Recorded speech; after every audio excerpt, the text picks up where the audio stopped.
नमस्कार। अब म कार्यक्रमलाई सुरुवात गर्न गइरहेको छु।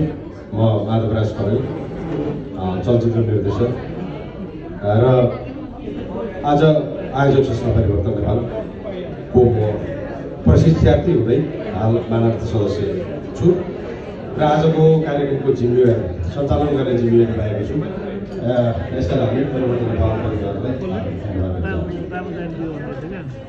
2080 आदरणीय व्यक्तित्व श्री टीका पहाडीज्यूलाई हामी यो पुरस्कार प्रदान गर्दैछौँ। पुरस्कार प्रदान गरिदिनु हुनको लागि म स्टेजमा निमन्त्रणा गर्न चाहन्छु चलचित्र विकास बोर्डका अध्यक्ष आदरणीय दिनेश ऋषि, कार्यक्रमका सभापति माइका म्यामलाई पनि, त्यसैगरी म विशिष्ट अभिनेत्री वसुन्धरा भुषाललाई पनि स्टेजमा आमन्त्रण गर्दछु।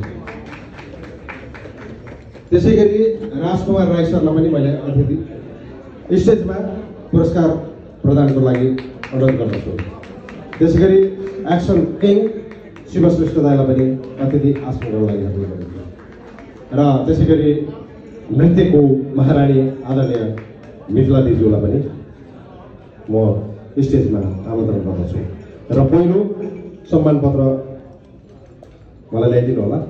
म सम्मान पत्र वाचन गर्न चाहन्छु। हरितारा चलचित्र पुरस्कार 2080 स्थापना विक्रम सम्वत 2052 श्री टीका पहाडीज्यू विशिष्ट अभिनेता सन् 1975 अर्थात् विक्रम सम्वत 2033 सालमा भाग लिन म संयोजक देवेन्द्र पाण्डेलाई अनुरोध गर्दछु।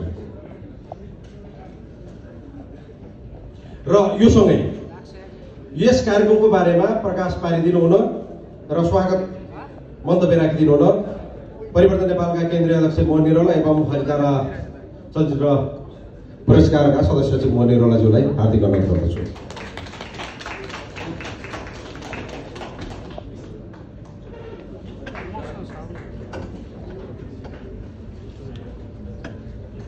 नमस्कार, अभिवादन। कार्यक्रम हामीले अलिक ढिलो प्रारम्भ गर्यौँ, अलिकति गर्मी छ, त्यसको लागि म क्षमा चाहन्छु। ओम पूर्णमद पूर्णमिदं पूर्णात् पूर्णमुदच्यते पूर्णस्य पूर्णमादाय पूर्णमेवावशिष्यते। ओम शान्ति शान्ति शान्ति। सभामा उपस्थित हुनुभएका चलचित्र विकास बोर्डका अध्यक्ष दिनेश ऋषिज्यू, दिदीहरू